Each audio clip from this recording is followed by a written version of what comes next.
You're watching Rogers TV.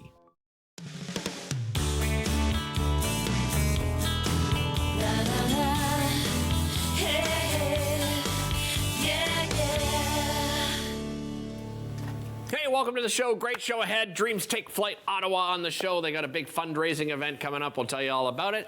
We're also going to talk about hustle culture and is it taking its toll? Angela Champ back on the show. She has some great insight into this. We had a great conversation already in the green room about it. And Sens Talk with Simmer. Sean Simpson is back, co-host of Coming in Hot with Wally York and Simpson to break down all the latest news on the Ottawa Senators. But we start here in the kitchen with Daniela Croco. You just saw her on the channel, of course, because you just, leave the channel on all the time. Of course, she is chef and host of Simply Cooking by Chef, and look at her go. She's already rolling, cutting up things here. What are we doing today, my friend? Today, I'm tired and busy. And You're tired and busy? And I thought that I would show everyone what I do as a chef when I'm tired and busy, how I can keep nourishing my body. You know what the problem is? It's hustle culture. It really is. Actually, when you talked about that, I thought to myself, maybe I should stay on that segment because, I think you should just sit down with us and we're going to do a little counseling. Sure. Yeah, well, yes. So yesterday I did an event for 100 people, which is not something I usually do. Right. But the client provided the kitchen, like they rented a big space. So my team and I went in and prepared food for 100 people. And so I thought, what do I do when I'm tired? And a lot of my clients are hiring me because they are tired. Well, absolutely. And they don't have time to get healthy food on the table. Yeah. So these are my tricks. And these are my tips. All right. So this is a breakfast parfait that I eat probably 5 days a week. Really? I have some sheep yogurt in here. Yeah. You can use Greek yogurt, dairy-free yogurt, overnight oats, chia pudding, whatever you want. Yeah. I always put my own scoop of protein powder in there to bump up the protein. Okay. So whatever your favorite one is, just throw it in there. Gotcha. Then some fresh berries or frozen blueberries or whatever I have, And then I always like to top with walnuts. Walnuts are one of the best nuts for omegas and healthy fats and all that kind of stuff. It's brain food, right? It's brain food. That's why somebody told me years ago they're shaped like a brain, exactly. Right? They literally are brain food. It's good brain food. So I eat that probably 5 days a week. Okay. Different variations of it, and I love to put it in a jar because I'm not someone who's hungry first thing in the morning because I eat late. Yeah, me too. And so that way I can take it, and at 11 o'clock when I'm at a client's house, I can eat it. Boom, boom, boom. You're ready to roll. Okay. Then I thought this is not breakfast, though. This is not breakfast. This one's going to be dinner. Each his own. Yeah, absolutely. Right? How many times have you had breakfast for dinner? I have breakfast for dinner. Listen, I love eggs for dinner. I was just going to say, that's another one of my tricks is if you're really tired at the end of a day, just scramble some eggs. Absolutely. Make a piece of toast. Yeah, you know what I mean? agreed. Yeah. But I thought that I would show a lunchish item and a dinnerish item. But we're working on the dinner item because it's going to take the longest. Yeah. So I always have leftover rotisserie chicken. So I have some leftover rotisserie chicken, one of my go-tos. Yeah. And I love pasta. I'm Italian, so that's always one of the go-tos.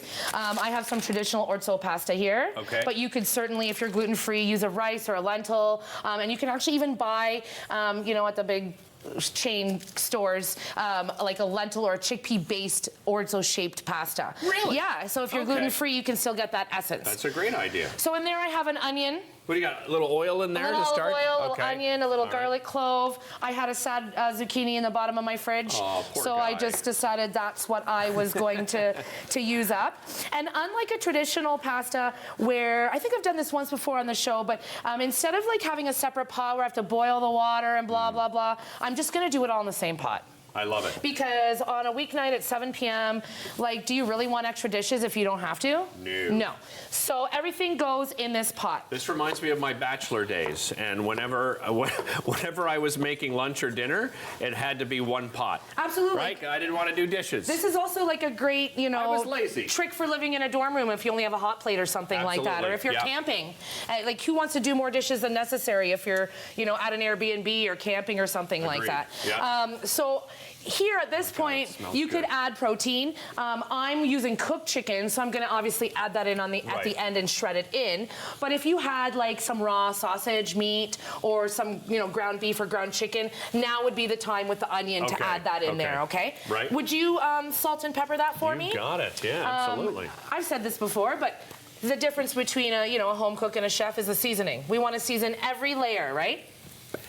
Look at that. So we're going to add in this jar of tomatoes. These are tomatoes from my garden that I jarred with my Nona. Nice. But you can just go to the store and buy yourself a can of diced tomatoes or whatever you like. It was a great season, for tomatoes? Oh my gosh, Didn't you absolutely. have An abundance. 1,000 tomatoes? Yes. I still, these are from my garden. I still have some. I'm Nice. going to make a salad in a moment. Okay. So, I mean, we are on TV, so this should take about 25 minutes to make from start to finish. Okay. But we only have about 17, so we're just gonna move it along. All Do you right. know what I Okay. mean? Yeah, of course So we're I gonna do. pretend that this zucchini is super tender. It's nice and soft. It's soft. Fantastic. I'm gonna need you to open the Oh jar. dear. Let's not embarrass Derek here Can you on do it? live television. Ah, he got it. He got it.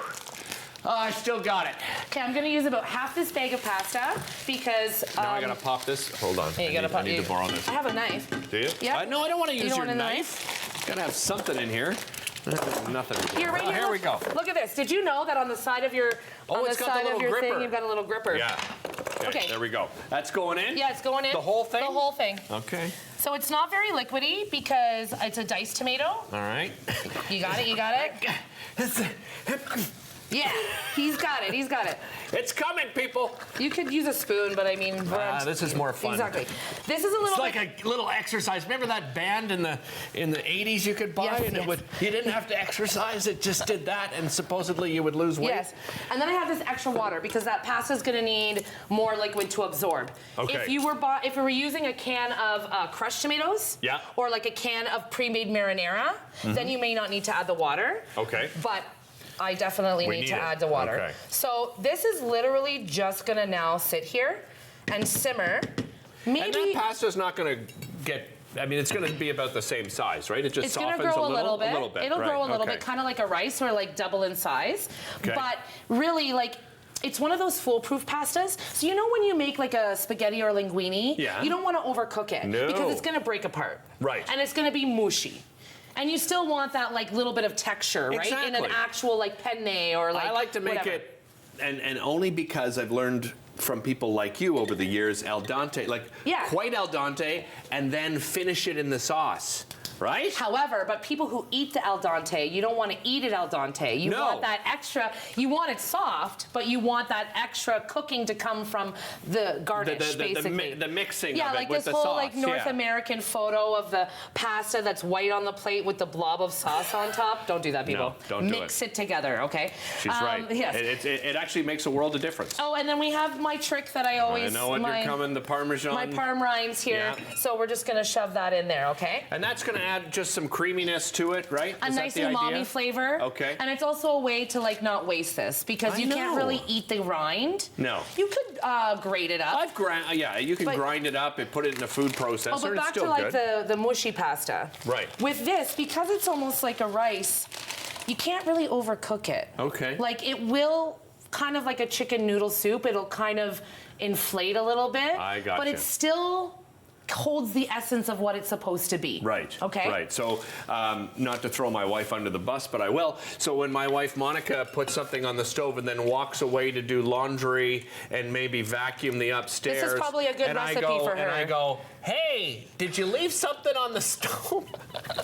I'm going to share this recipe. This is a with great her. recipe for Okay, her. listen, Daniela is back for another segment, so we'll come back. She's got a beautiful salad to create for you as well. We'll be back with Daniela Croco right after this. Don't go anywhere, everybody.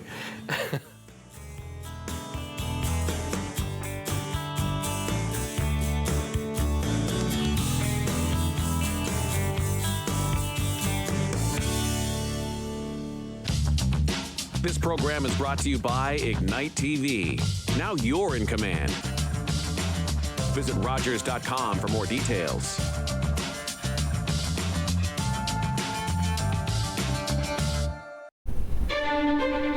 Learn all about the creation of the National Capital Region on The History of Ottawa, according to Phil Jenkins, on Rogers TV.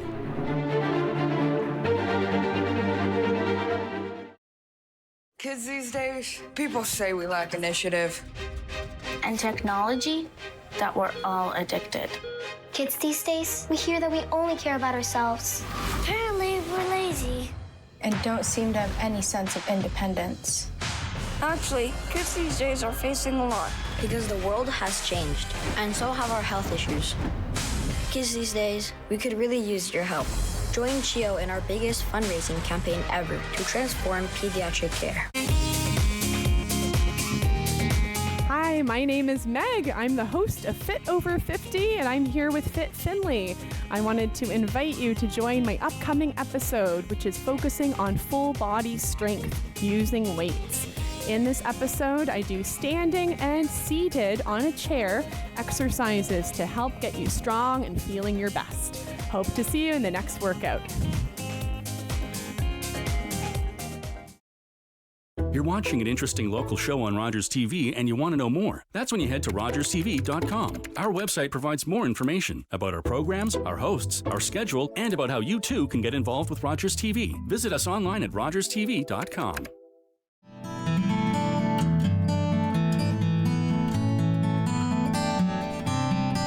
It's a new season of The New Fly Fisher on Rogers TV.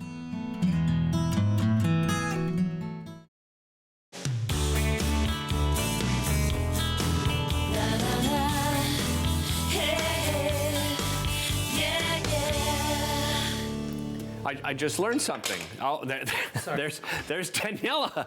Good timing, Daniela, to mix that in.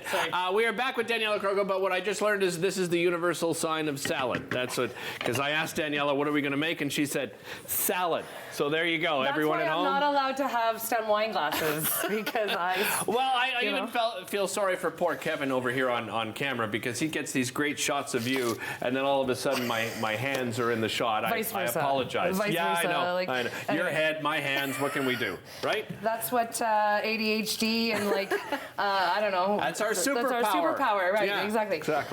So this is one of my go-to salads. I eat this all year round. Okay. But the reason that I thought I would do it today is because it's the end of harvest season. Right. And anyone who is growing tomatoes has some tomatoes right now because I had all these green tomatoes that I picked a couple weeks ago when we pulled all the tomato plants out of the garden. Right. And now they're just starting to ripen. Okay. So every day I'm getting like 3 or 4 little tomatoes. So do you leave them in the sun inside, or like how do you? This is what I do. I leave some in the sun, like on the dining room table where the window hits it. Okay. But only like 4 or 5 at a time because they'll ripen in a day. Okay. So that quickly? Yeah. So the green ones that I have, I actually keep them in the basement, like in the dark, right. And then I'll grab a couple and like bring them up to the sunshine. And they kind of drag themselves up like exactly. Coming out of the dungeon. Okay. So anyway, so these are some beautiful tomatoes that I grew in my garden. They actually come from an heirloom seed that my no brought to Canada in the 1970s when he came. No way. And that's why they actually don't look like a traditional tomato. And they actually look a little bit different even than like a Romano or like a San Marzano tomato that people might be used to as an Italian tomato. I thought it was a Roma when I first looked at it. And the difference between this and like a traditional tomato that you're used to is the water content. Watch this. It's all flesh. There's like no juicy juice. Nice. It's like nice and thick. Yeah. So anyway, well, that's why, I mean, even aroma, that's why I would normally use it in, say, a salsa. Yes. Right? Because it doesn't have the liquid and it doesn't go crazy, with the amount. That pasta is cooking nicely, it will. You want me to keep an eye on this? Yeah, and I'll leave a lid off. All right. So this is another trick that Wendell and I have. Okay. Whenever I have the oven on, I might as well throw something in there for another day. I love this idea. If the oven's already on, I'll use it. Right. I'll be real, though. We have a fire pit outside. Okay. So I actually cooked these, when the fire went out, I handed Wendell 4 potatoes in tinfoil, and I said, go outside and put these underneath the right embers, right in the coals. Yeah. And then the next morning, you have baked potatoes. Didn't even have to use electricity. However, in the middle of winter, when we don't have an outdoor fire going, when I have the oven on a Monday, I'll throw some baked potatoes in there to eat throughout the rest of the week. I think that's a great idea, yeah. So these are, potatoes that I cooked preemptively, hoping that I would, have something later in the week. Preemptive potato. The preemptive potato. Nice. And I've said this before, but a cooled and cooked potato has less blood sugar spike than a fresh potato. Right. And you can even heat this up and it'll still give you less of that sugar spike. So I use that as an excuse means I can eat more potato. Exactly. So I love a good potato salad with tomato. Traditionally, tomato salad is eaten with bread, so that the bread can soak up the juices of the tomato. But with the potato, you can use your fork and kind of mush a little, and then it soaks up the juice of the tomato. This is why I have you on the show. You got these brilliant ideas. So if you don't have any cooked potatoes, instead of a potato, you could cut up a like stale piece of bread. Right. And use that to soak up the juices of the tomato. All right. You always need some sort of onion flavor when it comes to, like, a tomato bruschetta situation. Right. So I have some shallot here, which gives me that like garlicky flavor. I love to use red onion or green onion or chives. Shallots, correct me if I'm wrong, do they not seem to last longer than other sort of styles of onion? Or am I just making this up? No, I don't think you're wrong. Like, I've never really thought about it, but you're not wrong, because in my pantry, like, an onion will go bad and a shallot will be good for like a year. Yeah, that's why I buy them. I like them because for me they're like a mix of the flavor between onion and garlic. Right. So I'm getting like, I have to do less work. Not as spicy as like a yellow tomato either, right? It's exactly. a little, and so usually, in the middle of summer, this salad would also be eaten with like tons of fresh basil and maybe some fresh oregano and fresh chives. But it's not that cold out right now, but we had a little bit of a cold spell a couple weeks ago, and all my basil went away. I know, mine too. So the only thing going right now is my rosemary. Yes, I still have rosemary as well. I think I have to bring it in to keep it going, which lasts quite well, right? Yeah, indoors over the winter. If you've got rosemary, it's beautiful. And like our bay leaf is still good, isn't it? Of course it is. Yeah. Thank you for that gift, by the way. Such a pleasure. Amazing. So see, there's no real juice here. Yeah. Can I try one? Absolutely. A little piece here? Absolutely. Okay. And then with a tomato, everybody. That's what a tomato's. Sorry, I'm just going to say it's supposed to taste like. Yeah. So when you put salt in something as like a regular cook at home, double it. Okay. Because tomatoes will take salt, and a salty tomato is a delicious tomato. It really is. It really is, and like, I don't know if you can have too much salt on a tomato. I used to be sort of an anti-salt guy. Okay. Right? Because I thought, health-wise, but now they've got, and because probably that table salt, right? That's it. It's very different table salt than what you're using today, right? Yeah, and so that's actually what I tell some of my clients who say they want to go low salt or salt-free because their doctors told them that it helps with blood pressure, heart problems, or whatever.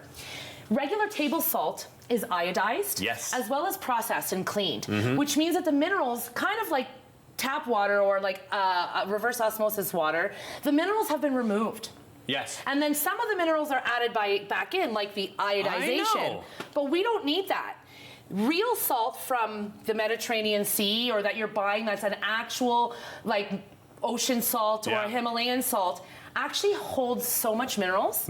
And what happens... We're not saying don't listen to your doctor. No. By the way. But what happens in your body is that when you're eating a salt that's full of minerals, it works in your body in a conducive way, and you're not absorbing the sodium in the same way. Right. Also, the salt looks different. Oh yeah, it does for sure. I mean, it's flakier. It's flakier. Right? It's almost moist because it's like from the ocean and not dried in like a machine. To get a hold of this wonderful chef and host, of course, and you can watch the show here. Check the schedule, RogersTV.com, mchef.com. That's 3mchef.com. We'll be back with more right after this.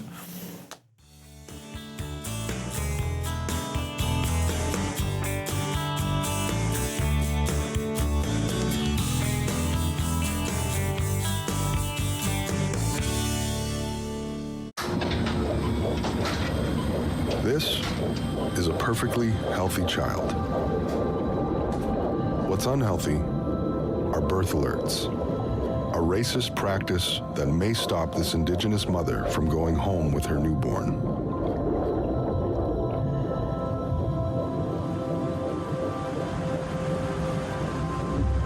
Become an ally. Rise above racism in healthcare.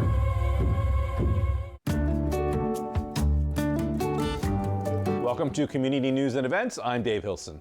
As the city prepares its 2025 budget, the Ottawa Food Bank encourages you to join a councillor-led public consultation where you can share your thoughts on food security. It's a unique opportunity to get your voice out and advocate for crucial change and help make our city more food secure. For scheduling and more information, visit ottawafoodbank.ca.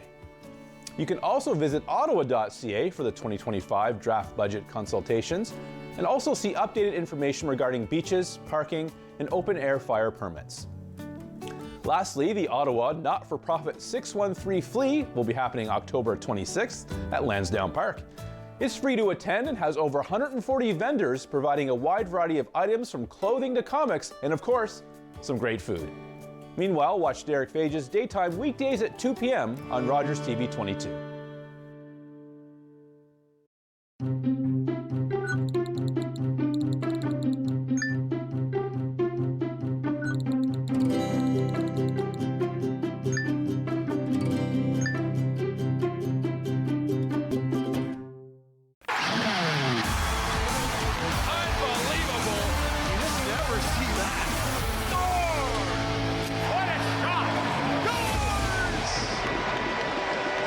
OHL on Rogers TV.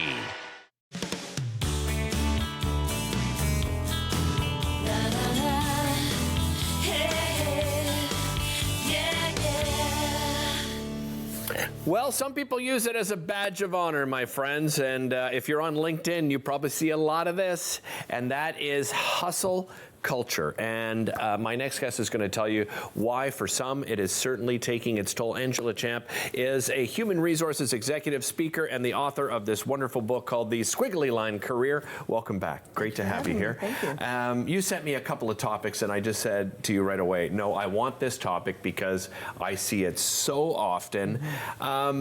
The world of work is changing, right? Let's talk about that. So in what ways do you find that it's changing these days, Angela? Right, so you see a lot of baby boomers, Generation X, they worked long hours, they put in years of work so that they can get promoted. The world of work is changing, particularly since COVID, where what we're seeing is the younger generations, Gen Z and following, they have more boundaries, they want more work-home balance, so they don't want to spend all their time at work. With the change in remote working, with hybrid working, we're just seeing the whole concept of work changing and what we expect around hours of work and the output of work. Right. But that doesn't change for every employer, right? That's right. When we look at sort of that hustle culture and what is expected of you, are there particular industries that stand out for you? We'll see it in every industry, but some that are standing out more than others are, for sure, the big consulting firms. Okay. Banks, and particularly investment banks, you tend to see a lot of that. People tend to work longer hours, lawyers, medical professionals. But even think about early Microsoft. Think about even when Twitter changed owners. I know it's now called X, but think about what they were bragging about. People who had to sleep at the office, they would sleep underneath their desks because they were working 20, 22 hours a day and having naps at work. Right. And, I'll go back to what I said off the top and using that as a badge of honor. And I mentioned LinkedIn because that's where I've seen it most, where people are honestly bragging that, oh, I work 16 hours a day. I only need 4 hours of sleep or 6 hours of sleep. But the long-term implications of that is very dangerous, right? It's very dangerous on so many levels. First of all, like I said, the world of work is changing. And so people are just not buying into that culture anymore. Right. In the main. There are some people who love it, and there's some people who say they thrive in it. Okay. But in the main, they're not. But the other thing is it takes a toll on your physical and your mental health. And this is why it's not healthy and why a lot of people are moving away from that, working 16, 18 hours a day in hustle culture and really getting away from that overwork and overwhelm. Well, I was going to ask you about the signs, and I know everyone at home is probably like, well, you're working 18 hours a day. But you don't necessarily feel that, right? I imagine a lot of people are working those hours and they don't necessarily say to themselves, I'm working 16, 18 hours. What are some of those signs perhaps that you are overworking yourself and that you should pay attention to? Yeah, there's lots of signs. First of all, exhaustion. Even after you're sleeping, or it's affecting your sleep. You're withdrawing from personal relationships.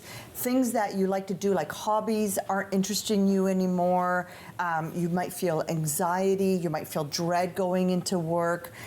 You're losing interest. You might have weight loss. Your appetite has changed. There's a lot of signs about overwhelm and overwork. I do want to say, too, it's really important to differentiate between a busy period and a constant demand on Right. your time. Because think about accountants or finance. My dad chartered accountant. I was just going to use the year example. end. Yeah. Right, but that's a finite period. You know that this period is going to be really busy, kind of all hands on deck, but it's a small period. It's not 365 days Right. a year, and that's what you have to differentiate between. Is it a finite or is it something that's constant and wearing on you?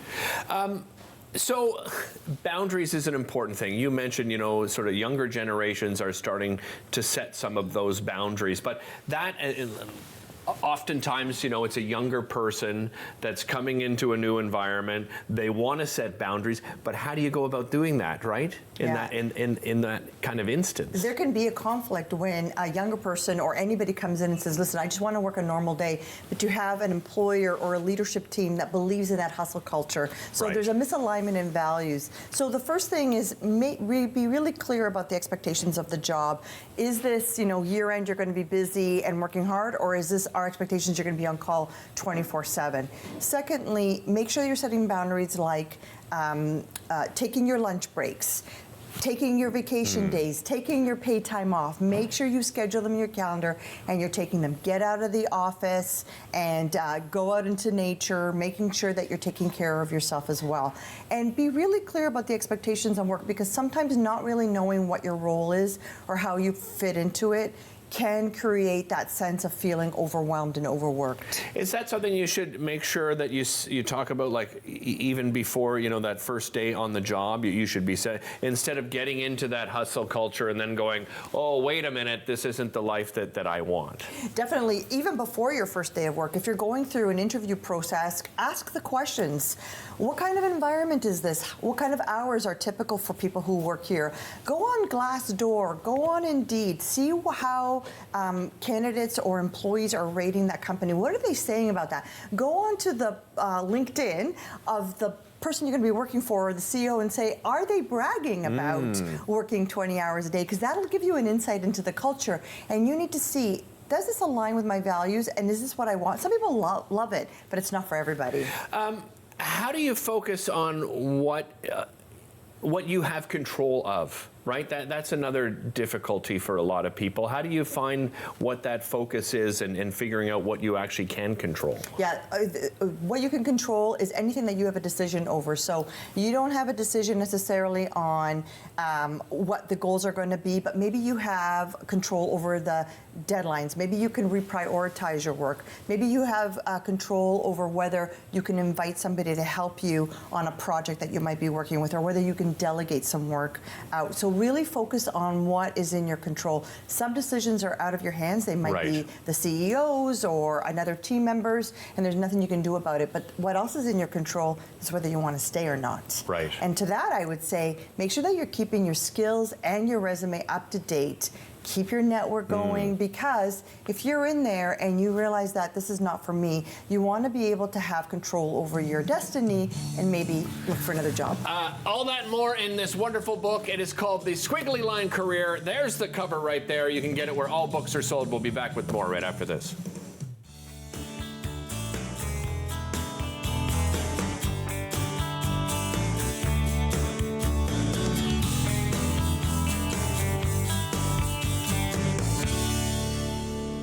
Kids these days, people say we lack initiative. And technology, that we're all addicted. Kids these days, we hear that we only care about ourselves. Apparently, we're lazy. And don't seem to have any sense of independence. Actually, kids these days are facing a lot. Because the world has changed, and so have our health issues. Kids these days, we could really use your help. Join CHIO in our biggest fundraising campaign ever to transform pediatric care. Are you a content creator looking to expand your audience and make your voice heard in your community? Rogers TV wants to provide you with a platform to share your hobbies, interests, and stories for free. Visit us to find out more. I'm Sam LaPrade. I hope you join us for an hour to give. It's a wonderful way to learn all about the charities and nonprofits in this community that are changing and saving lives. Look forward to seeing you then. In para hockey, the ice tilts in favor of men. But that will never stop us. United by passion, battling for equity. We are the National Women's Para Hockey Team of Canada. We're here. We're hungry. We're ready. Ready to inspire. Ready to leave our legacy. Ready to be supported and make history. It's our time. Are you ready? Hi, I'm Sam LaPrade, host of Ottawa Business Matters. We're going to gather here every single week and speak about business here in the capital. We're going to inspire, influence, and inform. With Rogers TV, you can cheer on the home team from the comfort of your living room. We'll head to the rink, the field, the court, or the pitch, so you don't have to. Tune in and cheer on your local amateur athletes on Rogers TV.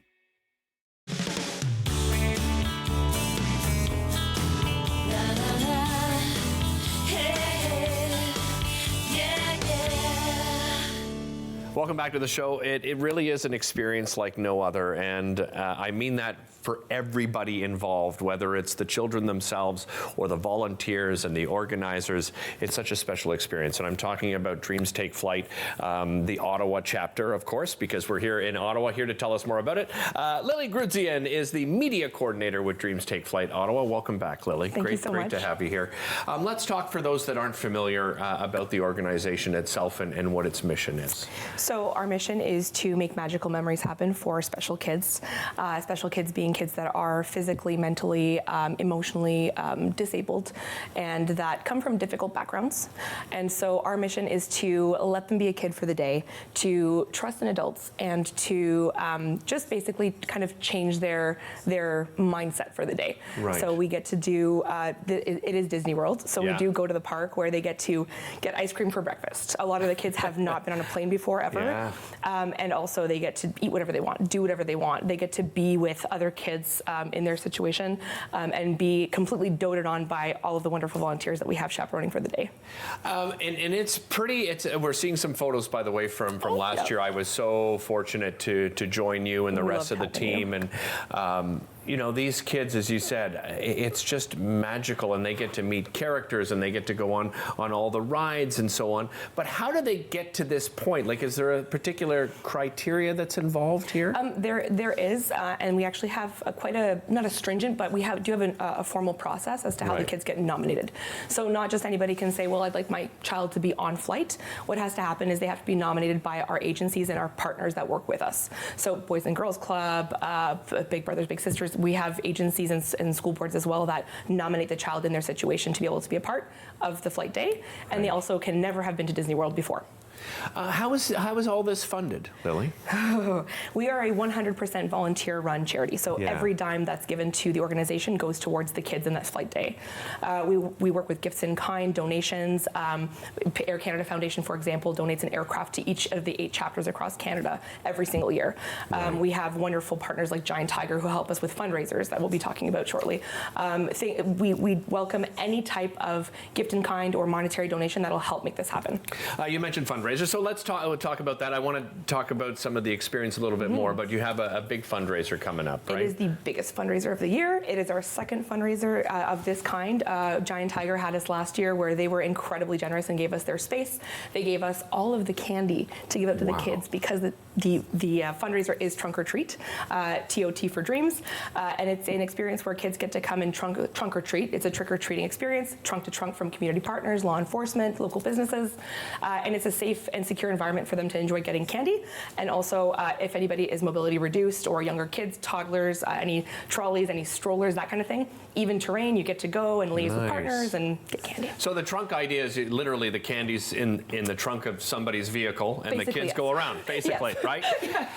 You and I were talking about, how emotional sharing some of these stories are. You must have had some incredible stories. Is there one that you can share with us today? Yes, I'll get a little emotional talking about it because it does hit home quite a bit. Yeah. I was actually, I run around the park and I do the media for the day, and so run around trying to get footage of the children. And there was one group I happened to kind of link up with, and there was a little tug on my shirt, and I had someone tell me that I was very beautiful, and I was like, well, I really appreciate that, and I returned the compliment. And then I started a conversation, and so I was like, so where's home for you? And the little girl was like, what's that? And I didn't know how to answer. And I'm like, well, where, like mom and dad, or who takes care of you? Do you have guardians? She's like, oh, my grandma takes care of me because my parents didn't want me. And it just, like, that to me, just what's home is so, it hit hard. Yeah. So, and later on, so I spent a good chunk of the day with that girl, and she was just the glue for her group. Like, it doesn't matter what her background was, she literally helped everybody feel included and happy, and her smile was just like, it was incredible. So. Yeah, and it's honestly one story after, and I'm sure every single volunteer that could sit in your spot right now and tell a story like that. I'll just tell mine quickly. Is last year we had this lovely young person that did not necessarily want to be going on the flight. That right, happens. We see that quite often. Right, away from mom and dad, a lot of anxiety, and this other child took his hand, and the two of them held hands the whole time and just looked after him. And then at the end, we come back from the flight, and the parents are there, and the kids meet each other, and he grabs the hand of the child and brings him over to the other parents to introduce, said, this is my new best friend, and can we exchange phone numbers? I was just like, oh my goodness, it's hard not to completely drink the Kool-Aid and get immersed in the magic of flight day, and it really is an experience. Yeah, I mean, let's talk about flight day too, because it's not just getting on the plane. Like when the kids arrive, right? When the kids arrive before you? Yeah, exactly. When the kids are there, like 3 a.m. in the morning, right? At 2 a.m. So yes, our start time is 2 a.m. The kids will be there at 8 p.m. the day before. Actually, just kidding, but no, for real, the kids get there very early. There is a lot of hustle and bustle, hullabaloo happening at the hangar. The airport, for example, donates the ground handling and whatnot, so we have the hangar to ourselves. The kids get a red carpet. There are characters. Yeah. We have princesses. We have Star Wars. We have a Piper. We have local law enforcement. We have the fire truck. So these kids walk in and they're completely flabbergasted at what's happening. And then we have the plane reveal. And so the kids get dressed up in all of their clothes, and they get that's a lot of. Well, that's what we should mention that too. They get outfits brand new for clothes, the day. They get brand new shoes, everything to feel like $1 million on this once in a lifetime trip, and they get to see the aircraft. They're the doors open, right? Those doors start opening, the countdown, and the eyes just like bugging out. It's just unbelievable. And you mentioned that they're nervous to go on. Yes, absolutely, that happens a lot because when they see the flight, like I said, a lot of kids haven't been on a plane before, so it is like a huge deal, and they're overcome with emotion. Yeah. A lot of the time we are able to coax the kids into coming with us, kind of try and work on the nerves a bit. Yeah. If they're very uncomfortable, then no, we'll let them decide, obviously, and if they want to bow out. But we are happy when they kind of overcome that initial boom nerve and to get on and come with us. It's so special. It is. If you're looking to donate to a cause, I can tell you it's life-changing for these young people. Trunk or Treat for Dreams, Giant Tiger Home Office, 2480 Walkley Road. There's the poster right there. Saturday, October 26, 11 a.m. to 3 p.m. And if you can't make it, you can donate online to Dreams Take Flight as well. We'll be back to talk a little Sens hockey with Simmer right after this. Don't go anywhere. Awesome. Thank you, Lily. You almost made me cry. I almost cried.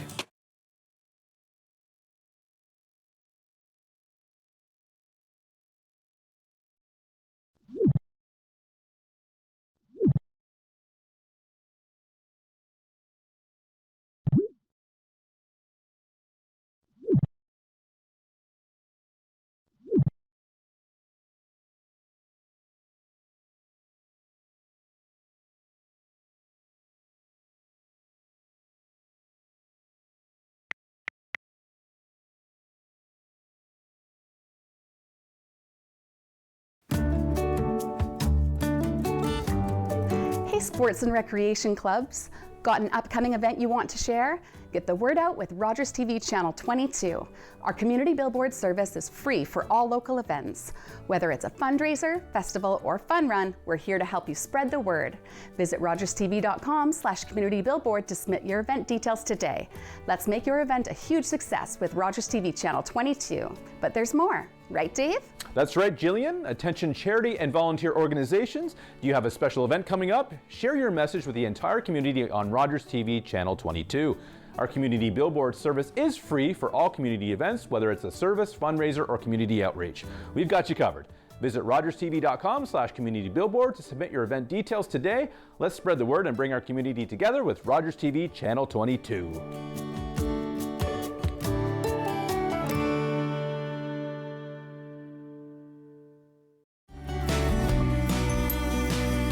Join us for season 4 of Simply Cooking by Chef, Sunday nights at 8 o'clock, right here on Rogers TV. Public transit, garbage pickup, parks and recreation programs, snow removal on your street. How can you stay informed about these and other important local services? Tune to City Council coverage on Rogers TV. See your community leaders at work on Rogers TV City Council coverage.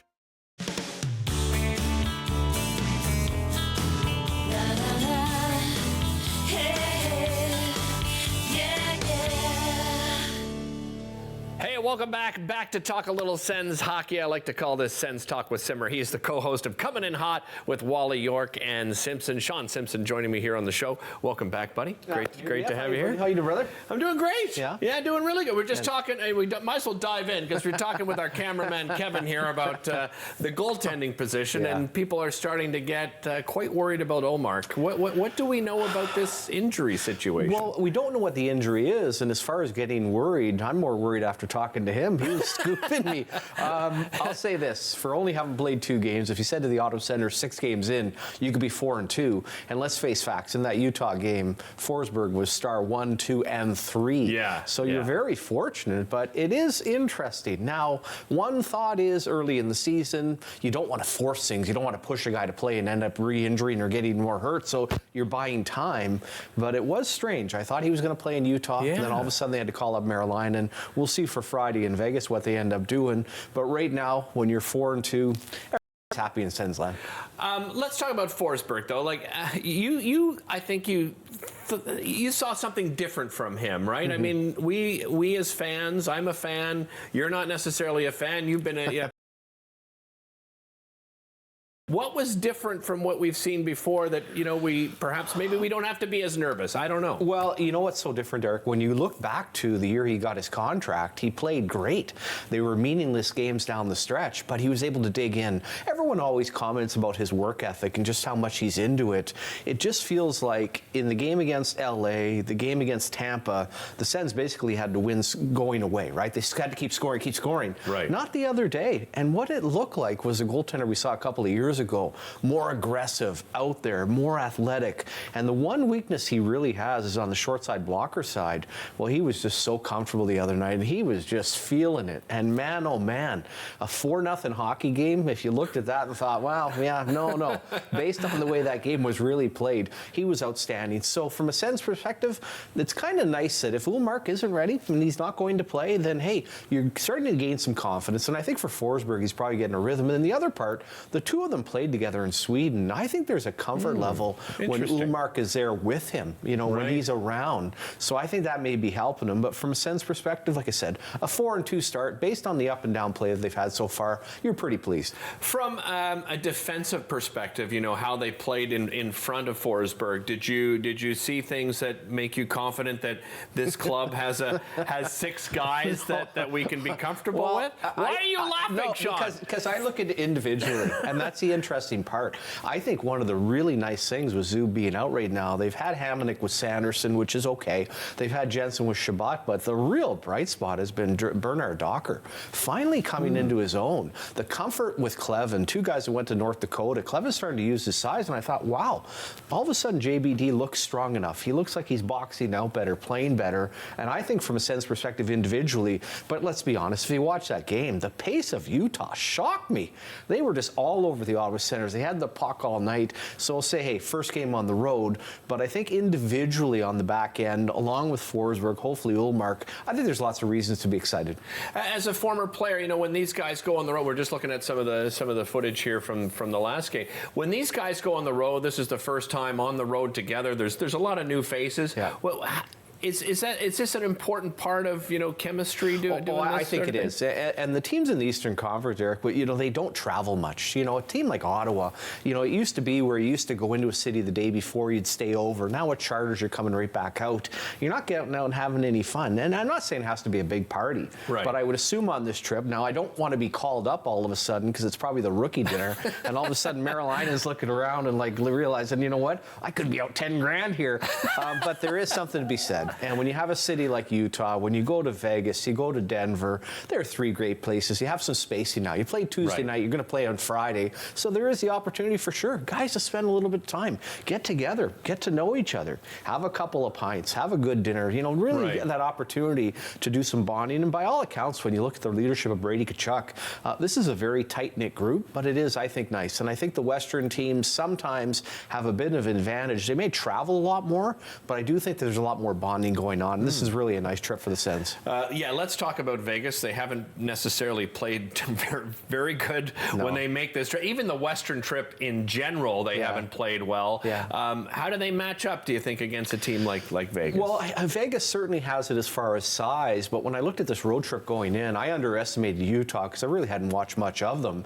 But for where Vegas is at right now, and also from a Colorado standpoint, I think Ottawa's in pretty good shape. And from that, I don't think they've won since they made the Stone trade. You know how motivated he always is. And it was always funny, the National Hockey League was always worried about going to Vegas and what's it going to be like for the home team. Home team don't care. They're out in the suburbs. They've been to the casinos. They've been out. All of a sudden, the road team comes in. That's where there's a real big advantage for them. And also from a standpoint of the atmosphere in Vegas is so incredible. The in-game feel, the vibe in that building. And I remember saying, you know what, and I'd gone there when they were in the IHL. I'm like, this isn't going to work. This is not going to be any good.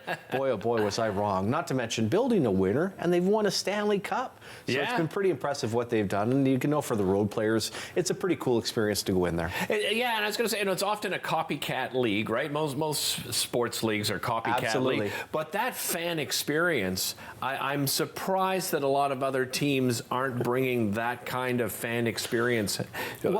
Well, it's funny because years ago, Ottawa, I think, brought in one of the playoffs. They brought in the Centurion fella. And people laughed at them. Like, they thought this is a joke. The players were embarrassed. Now Vegas does it. It's great.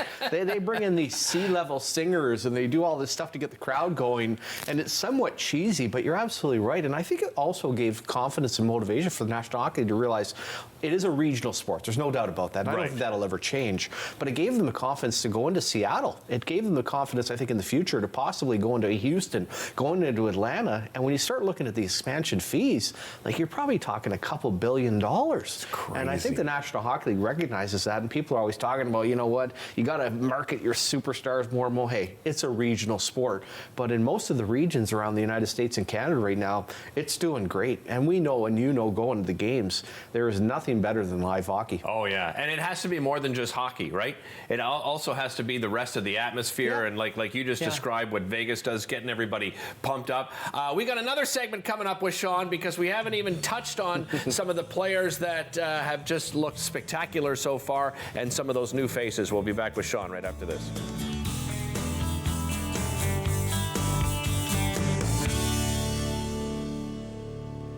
Kids these days, people say we lack initiative. And technology, that we're all addicted. Kids these days, we hear that we only care about ourselves. Apparently, we're lazy. And don't seem to have any sense of independence.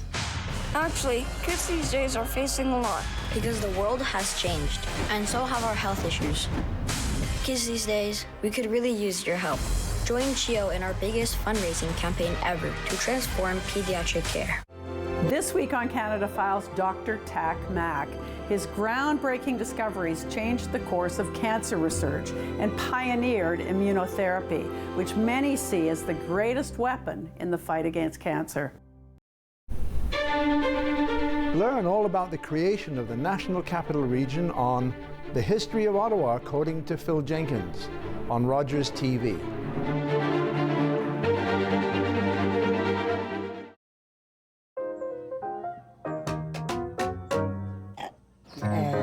Best you.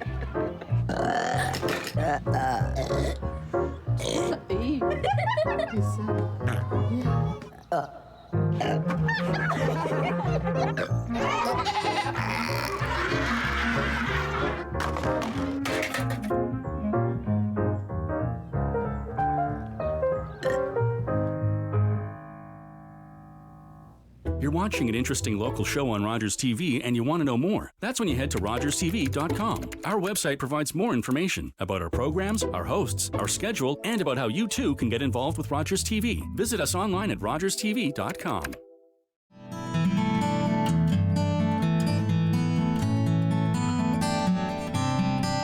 It's a new season of The New Fly Fisher on Rogers TV.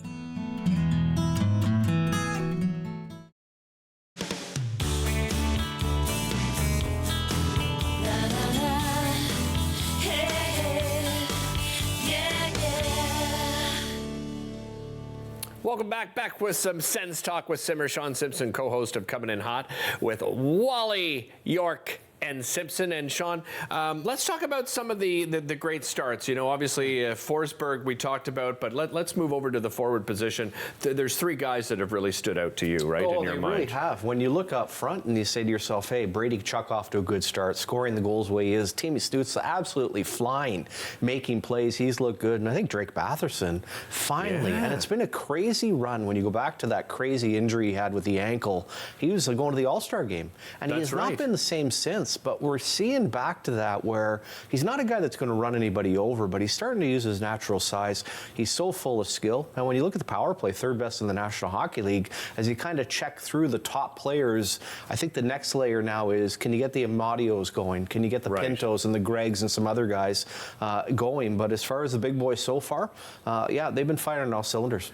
You mentioned the power play, Sean, and there's not a lot of different talent this year on the team than there was last year. Last year, the power play looks terrible. Yeah. This year, they're, as you just said, they're third in the league. Is it coaching that's changed? Well, you know what? I don't think philosophically there's been a big change, but it has to be some of it. One of the things that I want to get too technical, we're on TV here. I love playing guys on their offside. Timmy Stützle on the left side. He's rotating around. There's a lot more movement, and it's interesting, Dirk. You go back to even when Karlsson was here, one of the best defensemen in the history of the National Hockey League. The power play wasn't great. Yeah. Thomas Chabot's very good. There's something a little different about Sanderson. He walks the line very well. He's very confident, and I think it's also just starting to get reps. And you also are at a point now where a lot of these players have now played with each other for 5 or 6 years. I think chemistry on a power play is exactly that. You know, you go back to Boston when it was Bergeron with Marchand and Pasternak. They were unstoppable. It was crazy because it was almost like you're just relating to almost like a soccer player where get into open space and you're just a play ahead. You know what the other guy's thinking. And I think Ottawa's starting to enter a bit of that zone now where guys are feeling it and just feeling, hey, and not to mention they've got some world-class talent.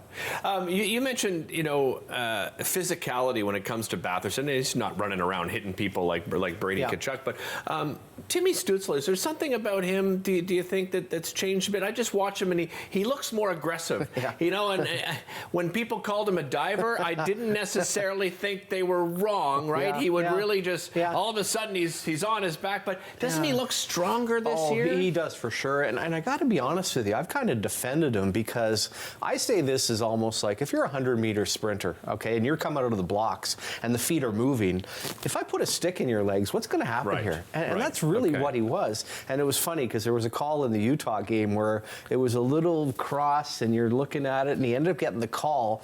I understand, but to your point, absolutely he's stronger. He's a little bit stronger on his feet. More importantly, he has taken so much abuse since he came into the National Hockey League. He's starting to give it out now. He's starting to go after people. Yeah. And I think he's starting to realize, you know what, this is a lot more fun to hit people than to get hit.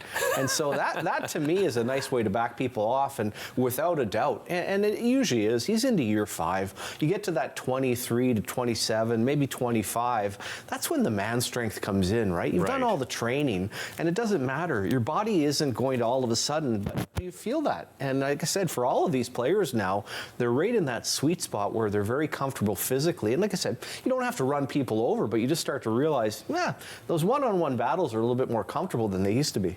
I want to go back to, you mentioned Jake Sanderson, how he walks the line, and I mean, just like, he's got the most complete game of any defenseman that we've had for a long, and I'll even include Karlsson. I mean, because he seems to have everything coming together. Is this a special player that could win like a Norris Trophy one day? Absolutely. And I put it out the other day. Name one defenseman in the National Hockey League you trade him for, and people mentioned Makar, there was Heskin, and there were some other names, but it's a short list. And I think when we see the Four Nations tournament in February, it's already a coming out party, but it was for Eric Carlson when they had the All-Star game here in Ottawa back, I believe, in 2012, where people started talking about a Norris Trophy, without a doubt. And it is really unbelievable. His father was such a great hockey player. He could fly. Now, he was a forward, not a defenseman. Right. But when you watch this guy play, he's a teaching tape. You know, when you watch him defensively, what he's tactically able to do, and the fact that he's on your penalty kill and also running your power play, yeah, there's not many guys like that. That turns out to be, when you go back to that draft,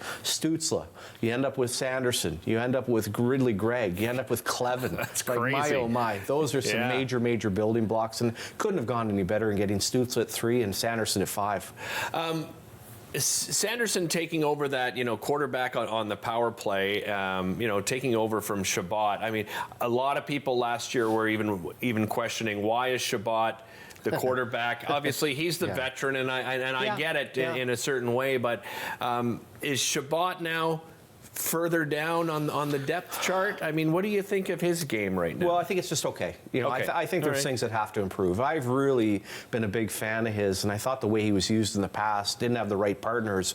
But right now, he's really got to get back to basics. You're not coming out there and playing 30 minutes. You're not necessarily running a power play. What do you need to be? Be a great skater and be a great defender. And I got to be honest with you, Nolan Baumgartner, who coaches the defense I drafted in Washington, I would basically sit him down and show him some Sanderson tapes. There's some areas there that without a doubt he has to clean up in his game and just be a real good even strength player. Try to generate some offense. So if I was to point at one thing, and it's also tough in this market because I think 2 of the biggest whipping boys end up being Shabbat and Hamonic.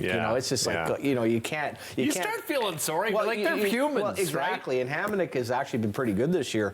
But I think as far as Thomas Shabbat, I really believe there's more game there and that he could be a better defender. Listen, if you want more in-depth coverage, make sure you check out YouTube. Coming in hot with Wally, York, and Simpson. They had Max from the Arkells just on their most recent show. Go back and have a look at that one. And of course, they'll be on throughout the entire season. We'll be back with more to wrap things up right after this.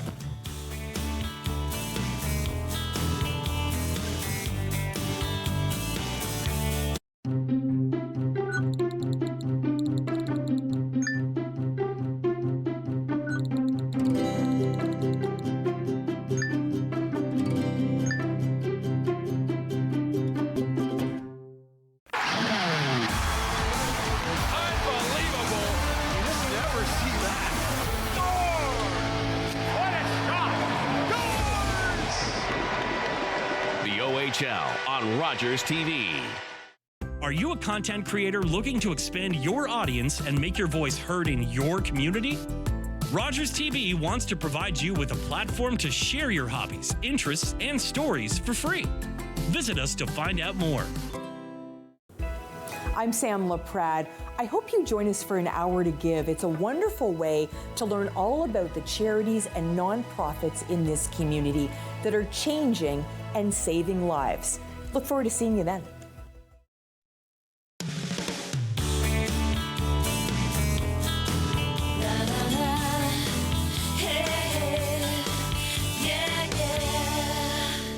Hey, a great show. Big thanks, of course, to all of our guests. And don't forget, Daniela Croco has her own show here on Rogers TV. 4 seasons, by the way. You can check out the RogersTV.com schedule to find out when it's on. It is called Simply Cooking by Chef, by the way. Trunk or Treat for Dreams. Lily was on the show just sharing what a great organization Dreams Take Flight is. They've got different Dreams Take Flights across the country, but the Ottawa chapter, I always like to say, is incredibly special because I've met so many of the volunteers. A lot of the wonderful Rogers media personalities will be going on the trip, which is coming up, I think, in about 19 days. I believe they leave on November the 12th.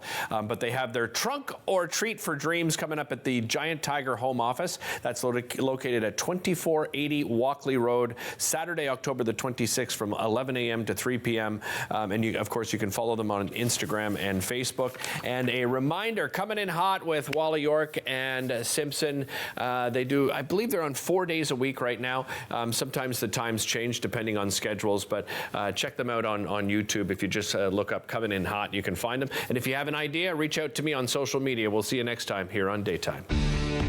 Connect with us by visiting our website or email us at comments@rogerstv.com.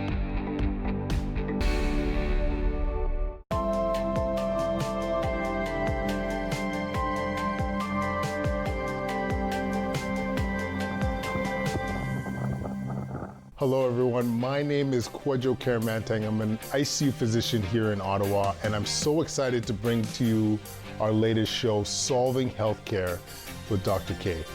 We're gonna tackle some of healthcare's biggest issues, and more importantly, we're gonna talk about ways to leverage preventive health. How do you avoid seeing someone like myself in the intensive care unit? And this show is exclusive on Rogers TV, so please tune in. You guys are gonna love it. Are you low on food? Struggling to pay the bills? Overwhelmed by life's challenges? When you need support but don't